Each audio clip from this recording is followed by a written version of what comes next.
Hi everyone, this is Jkay, and at the time of this recording, I have played Throne and Liberty for about 8 hours and somewhat exposed to a wide variety of game features and mechanics. In this video, I'll be sharing with you the 4 pros and 4 cons on my day 2 experience. So let's dive right in.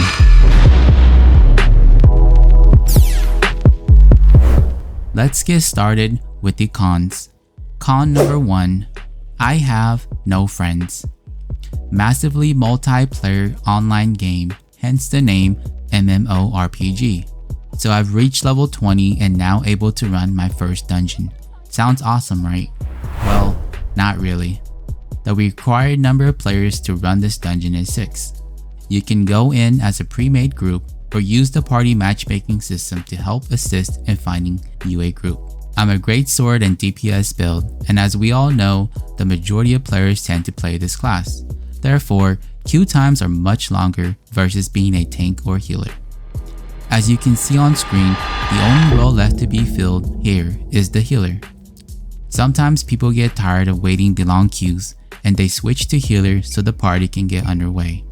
I could see this being an issue in the future when the server population has either plateaued or dwindled down.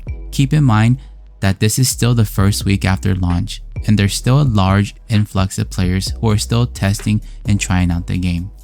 Also, if you're someone who can't play during peak hours because you work or busy doing other things and can only play during off-peak hours, it might be difficult later to run these co-op dungeons.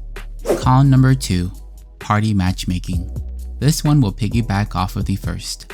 So after being in queue for a few minutes, I finally got into a party to run the level 20 dungeon called Spectre's Abyss. And if you're someone like me who has to resort to using the party matchmaking system, you'll be paired with random people with very little communication or with people who simply just don't cooperate well. In short, it's a headache. On the other hand, you do occasionally get lucky and get a decent group. However, this wasn't the case for me, and this dungeon was the perfect example of that. Watch what happens when we're up against the final boss, Healer, the Grim Reaper. And little did we know that our 6th player was AFK. Healer is about to use his ultimate attack and he shouts, "I predict inevitable death." He then throws a black hole onto a player, where everyone has to group up inside or else the targeted person gets one-shotted. Well, Healer wasn't wrong here. We got wiped and 2 more times after that. And eventually, on the 4th attempt, we succeeded. So if you're someone like me who has no friends to play with, running some of these dungeons will prove to be difficult. So good luck if you're playing the game, and hopefully you'll have a far better experience than I did. Con number 3, Guild. Throne and Liberty has a lot to offer in terms of guild content. I applied to 2 guilds in the game and both times got rejected. Again, this is probably because I play a DPS class and most guilds might already have that role filled. It almost feels as hard as landing a job in the US, but hopefully in the future I'm able to find a guild so I can provide more insight and more content to that aspect of the game. But for now, good luck to my guild hunting. And maybe after this video, I might need to create a guild LinkedIn account to have a better chance of getting into a guild. Or if you're someone out there who's watching this video and playing the game and have a guild, please send an invite my way. Con number 4, Duels. Throne and Liberty at the moment does not have a 1v1 duel option like many other MMOs out there. Instead, there are dummies in the city if you want to practice your weapon skills. I could be wrong here, so someone correct me if I am in the comments down below. I tried asking in game and someone did mention that it might be possible to duel in a guild house. Once again, I'm not in a guild so I cannot provide or confirm. Now let's move on to the pros. Pro number 1, the story. I'm always in it if it has a good storyline. In the past decade or so, I've yet to come across one as MMORPGs have been lacking in this aspect. Throne and Liberty so far, in my opinion, has a good storyline, and to add on, the gameplay is very engaging. Some quests will leave you wanting more and more, while others will show you the aspects of the game that might keep you entertained. However, if you have no interest at all in the storyline, you can skip it altogether. Pro number 2, class and build system. This is a very complex system. As I have mentioned in my previous video, this is by far one of the game's most entertaining feature. I'll try to explain this as best as I can. I believe that in Throne and Liberty, it will be very difficult to have people running the exact same build as one another.